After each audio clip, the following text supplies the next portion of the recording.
உஸ்மானிய ஹிலாஃபத்தின் கடைசி சிங்கம்னா சுல்தான் அப்துல் ஹமீத் அஸ்ஸானி 2 அவங்கள சொல்லாங்க. இவங்க வந்து ஜியோனிசம், சியூபி, மேசோனிக் இயக்கங்கள் இருக்கு இல்லைங்களா? இலுமினாட்டிஸ் இது போன்ற விஷயங்கள் மற்றும் மேலும் அதனுடைய கலிஃபகத்துடைய வீழ்ச்சி எப்படி நடந்ததுன்னு பார்க்க போறாங்க. 1876 இருந்து 1909 வரை உஸ்மானிய பேரரசை ஆட்சி செய்தார் சுல்தான் அப்துல் ஹமீத் அஸ்ஸானி. கலிஃபகத்தை வலுப்படுத்த எவ்வளவு முயற்சி செஞ்சாரு. ஐரோப்பிய சக்திகளுடைய அரசியல் அழுத்தங்களுக்கு எதிராக அவர் நின்றார். முஸ்லிம்களுடைய ஒற்றுமையை பேன் இஸ்லாமிசத்தை ஊக்குவித்தார். பாலஸ்தீனியர்ல யூதர்களுடைய குடியேற்றம் பத்தி நம்ம நிச்சயமா படிக்கணுங்க. 19ஆம் நூற்றாண்டுடைய இறுதியில அரசியல் ஜியோனிச இயக்கம் பாலஸ்தீன்ல யூதர்களுக்கான ஒரு தேசிய தாயகத்தை உருவாக்கத்துக்கு முயற்சி செஞ்சது. அப்ப அப்துல் ஹமீத் அஸ்ஸானி அவர்கள் வந்து பாலஸ்தீனத்தை நிலம் வாங்குவதற்கு கட்டுப்பாடுகளை விதித்தார். பெருமளவிலான குடியேற்றத்திற்கு அனுமதி வழங்கல. இதனால் ஜியோனிச இயக்கத்துடன் அரசியல் மோதல் ஏற்பட்டுச்சு. பிறகு வந்து CUP, committee of union and progress சொல்லுவாங்க. அதாவது சியூபி என்பது யங் டர்க்ஸ், இளம் வயது துருக்கியர்கள். யங் டர்க்ஸ் இயக்கத்துடைய முக்கிய அரசியல் அமைப்பு. அவங்க 1908ல அரசியல் அமைப்பை மீண்டும் அமல்படுத்தினாங்க. 1909ல அப்துல் ஹமீதை பதவி நீக்கம் செஞ்சாங்க.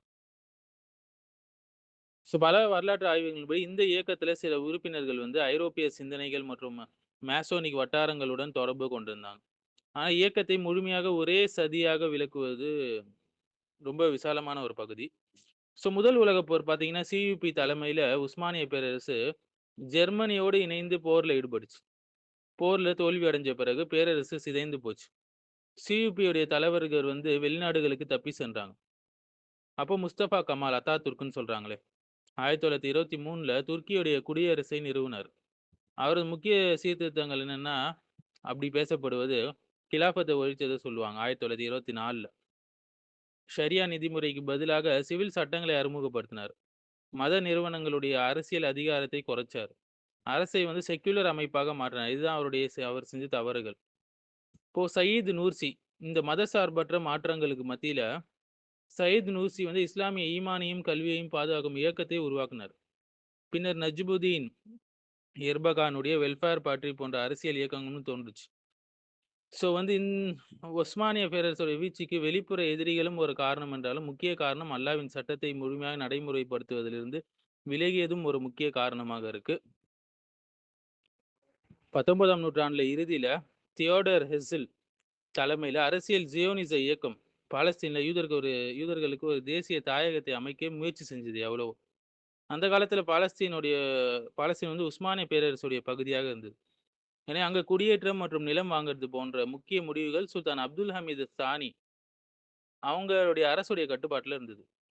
அவர் நிறைய நிலம் வாங்குறது கட்டுப்பாடுகள் விதிச்சாருன்னு சொல்லி பார்த்தோம். 1896லேருந்து 1902 காலகட்டத்தில் தியோடர் ஹெசில் வந்து உஸ்மான அரசுடைய கடன்களை தீர்க்க நிதி உதவி வழங்கும் யோசனைகளுக்கு மாற்றாக பாலஸ்தீன்ல யூத குடியேற்றத்துக்கு அரசு அனுமதி பெயரை எவ்வளவு முயற்சித்தார். பரவலாக பேசப்படக்கூடிய பகுதி. இதை வந்து அப்துல் ஹமீது வந்து இந்த யோசனையை வந்து நிராகரிக்கிறாங்க.